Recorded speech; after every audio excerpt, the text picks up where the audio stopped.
The rising cost of living in the U.S. is a constant concern for students and parents trying to figure out how to pay for college. Coming up, we'll let you know about a recent announcement from the Texas Tech system that should help keep a little more money in your pocketbook. In less than a week, Red Raiders will head to the online polls to cast their vote for the next group of student body leaders here on campus. Find out how members of the Student Government Association came together to help voters decide how to fill out their ballot. And the Texas Tech men's basketball team topped the headlines at the beginning of the week as fans prepared for a historic showdown at the USA. We'll have a look back at Tech versus Texas and the build-up to a game that couldn't live up to the hype. This is the MCTV Weekday Update. Welcome to the Thursday edition of the MCTV Weekday Update. I'm Elene Khajishvili. And I'm Makayal McDonnell. The United States economy has been a big concern for most Americans the last few years, and as many costs increase, Texas Tech administrators have decided education costs should not be one of them. Earlier today, the Texas Tech University system announced that all tuition, housing, and dining rates will be frozen for the next school year. The decision to freeze rates came earlier today during a meeting of the Texas Tech Board of Regents. The regents voted to avoid an increase in costs after the university received additional funding from the Texas legislature, along with the establishment of the Texas University Fund during last November's state elections. Today's decision extends the freeze on tuition rates, which have not changed since the fall of 2021. But the announced freeze also now applies to housing and dining rates, which have continued to increase over time. A press release from the university was sent out earlier today, including a quote from President Lawrence Kovanec, stating, "Financial barriers should not hinder anyone from achieving their goals and realizing their full potential. We want all Red Raiders to be able to focus on their studies without the burden of escalating costs." The press release also states that the freeze on rates will remain in place through spring of 2025. Before then, the board will meet again to decide whether or not to raise tuition, housing, or dining costs for the 2025-2026 school year. Next week, voting for the annual student government elections will be open to all Texas Tech students. With that in mind, some of the candidates on next week's ballot came together last night to help their fellow students decide how to cast their vote. The third annual Executive Town Hall took place on Wednesday in the Sub-Senate room. Executive candidates running for the top positions in SGA were on hand to answer questions and talk about their stance on various issues. Each of the students were part of this year's two voting blocks, Raider Renewal and Matador Movement. Each block includes candidates for president, internal and external vice president, and graduate vice president. The town hall ran from 6:30 to 8 p.m. last night, and audience members had the chance to ask questions to make an informed choice in next week's election. Last night's Executive Town Hall was hosted by SGA's Hispanic Caucus and the Hispanic Student Society. Next week's SGA elections are scheduled for next Tuesday, March 5th. Online polls will be open 24 hours and any student currently registered in classes on the Texas Tech campus can vote. Following Tuesday's elections, the winners will be announced Friday, March 8th at 6 p.m. in the sub-courtyard. To cast your ballot next week, visit ttu.edu/vote. Downstairs from last night's town hall, members of the Texas Tech and local community headed to the Allen Theater to enjoy a night of musical entertainment. The spring 2024 edition of the Presidential Lecture and Performance Series kicked off with The Suffers in concert. The Suffers is a soul and rock and roll band that features music inspired by the world around them. Their songs feature Cajun, African American, Mexican, and Caribbean influences, along with deep themes woven into the lyrics. Last night's performance was based on their third studio album, Stars with Love, that explores topics such as racism, misogyny, and the ugly side of the music industry, along with growth and self-acceptance. The band took the Allen Theater stage at 7 p.m. and entertained guests into the evening. After the performance, members of the group were available for a meet and greet and CD signing for attendees. Last night's concert was the third of 4 performances taking place during the 17th season of the PLPS. The final event for the season is scheduled on April 18th, as Angela Shirley, the First Lady of Texas Blues, makes a stop on the Texas Tech campus. For more information on the President Lecture and Performance Series, along with details on April's final event, visit presidentialseries.ttu.edu. It's roller coaster weather season here in the South Plains. Just this week, we've seen sunshine, wind, and dust, along with the daytime temperatures ranging from the mid-80s to the mid-40s. And on top of all that, snow. That's right, Makayla. Early this morning, a storm system moved into our area, bringing a combination of rain, sleet, and snow. Around 9 a.m., snow bands moved through Lubbock, bringing some flurries to campus. Those flurries didn't last long, transitioning back to sleet and then rain. But by 11 a.m., the rain stopped and conditions have remained dry this afternoon.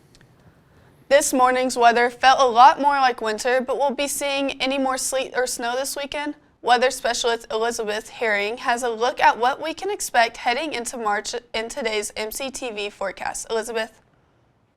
Thanks, Makayla. We did have quite a wild week. At the beginning of the week, Monday, we set a record with highs in the mid-80s, in some places reaching above 90 in the South Plains. Tuesday was still a little warm. However, a night cool front brought in some wind from the north, bringing in some smoke as well as some cool temperatures.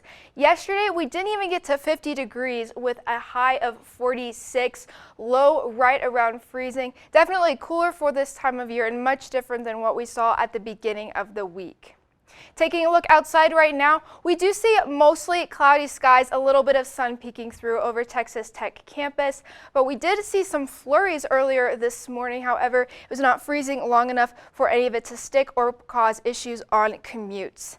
On Tuesday night, we did have some northern wind move into the area that brought in a cool front as well as some smoke from the North Texas fires. However, today, winds coming from the south, and that's going to continue throughout this afternoon as we shift into this evening and later tomorrow. Those winds are going to begin to move east and southeast, and we shouldn't have any more northern winds for the rest of this week. As we look at today, highs pretty cool, still staying in the 50s and upper 40s across the South Plain. That cool front still sticking around for today. Snyder 53, Turkey right at 50 degrees, Demet 49, Plains 55, Morton 54, Plainview a little bit cooler at 48, and those clouds will also hang around for the rest of today. Tonight, some freezing weather, but not much, staying in the upper 30s across the South Plains. It looks like Childress, the only one staying right at freezing at 32. Snyder, almost 40 at 38. Silverton, 34. Demet, 35. Plains a little bit warmer at 38. Morton, 38 as well. And we should see clear skies tonight and no more precipitation like we saw this morning. Tomorrow, we are going to warm up with highs in the 70s and 80s across the South Plains area. We will be a little bit more breezy tomorrow. However, we will have clear skies. Snyder, 77. Silverton, a nice 75. Demet, 74. Morton, 74 as well. While it looks nice tomorrow, I wouldn't put your winter jackets away just yet, as we technically have not reached spring yet. Tonight here in the South Plains, low of 37 and clear skies. As we move on to tomorrow, it looks like it's going to be a gorgeous day with a high of 76. That morning probably going to still be a little cool, so I would grab a light jacket on your way out the door. As we're looking on into the weekend, Saturday and Sunday, both high of 80. Looks like we're going to be mostly sunny on Saturday. Sunday also sunny as well, but we could see a little bit of wind moved in the area. As we look at Monday, looking a lot like the weekend. High of 76. Tuesday, Wednesday, and Thursday, however, it looks like we're starting to get a little bit more consistent with our weather, more normal for this time of year. Tuesday, it's going to be beautiful with a high of 72. Wednesday, high of 69. Thursday, high of 70.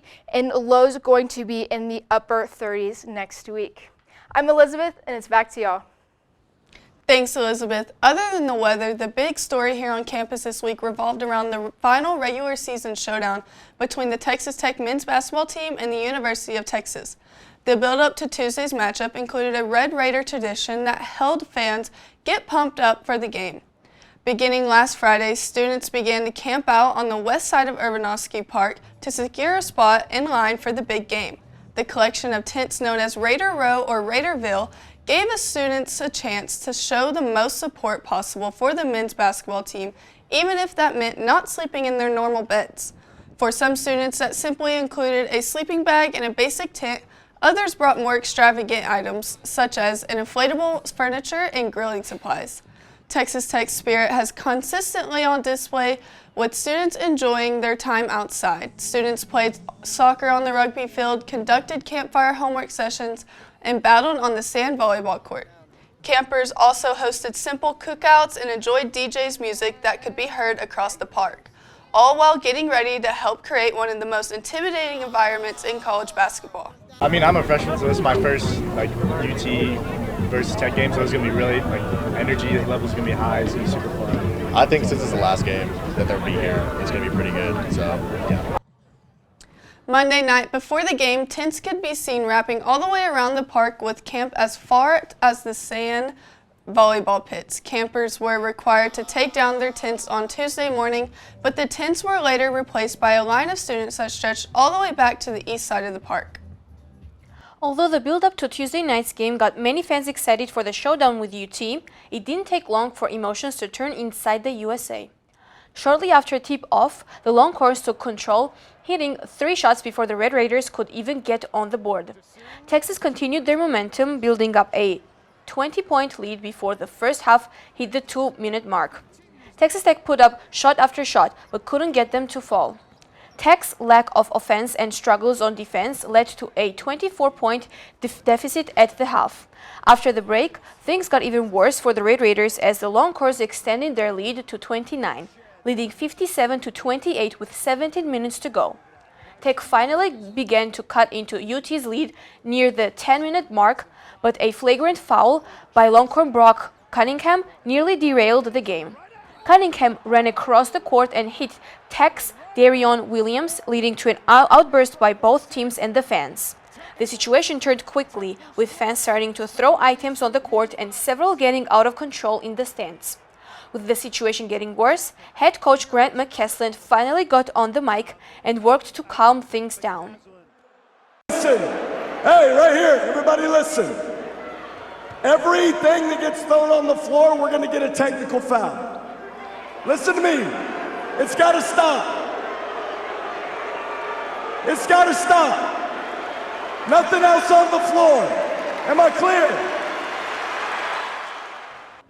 After the stop in play, the game resumed and Tech finally clicked on defense, but it was too little, too late. The Red Raiders got the lead down to 12, but still fell to the Longhorns, 81-69. Tuesday's final score extended Texas Tech's losing streak to 2. The Red Raiders are hoping to get back on track as they face West Virginia this Saturday in Morgantown. The Mountaineers are currently sitting in last place in the conference, and another loss for Tech could bump the Red Raiders down into the bottom half of the Big 12 standings. Tip-off for this weekend's matchup is set for 5 p.m. with TV coverage on ESPN2. Men's basketball isn't the only Texas Tech team currently struggling on the court. The Lady Raiders are reeling again today after another tough Big 12 matchup, extending their losing streak to 8. Tech took the floor in Fort Worth against TCU last night after 2 hard-fought battles against Texas last week and Cincinnati at the USA over the weekend. But the Lady Raiders' season struggles were back on display on Wednesday, losing to TCU by 21 points. Bailey Maupin and Jasmine Schaefers carried the team by scoring a combined 37 points. In comparison, the remainder of the Lady Raiders scored a total of 15 points, with freshman Kelly Mora contributing the third most points with 6. TCU improved their conference record to 7-9 with the 73-52 victory, while Tech fell to 5-12. The Lady Raiders are now 1 game away from the end of this regular season, with the remaining matchup coming up on Saturday against number 15 ranked Kansas State here in Lubbock. K-State is currently in 3rd place in the Big 12 standings, while Texas Tech is 3rd from the bottom in 12th place. Saturday's game is set for 2 p.m. in the USA, and if you are not planning to attend, you can watch on ESPN+. Although both basketball teams are facing tough times, there's another Texas Tech team that is currently on a roll as they get ready to put their skills on display in front of a home crowd.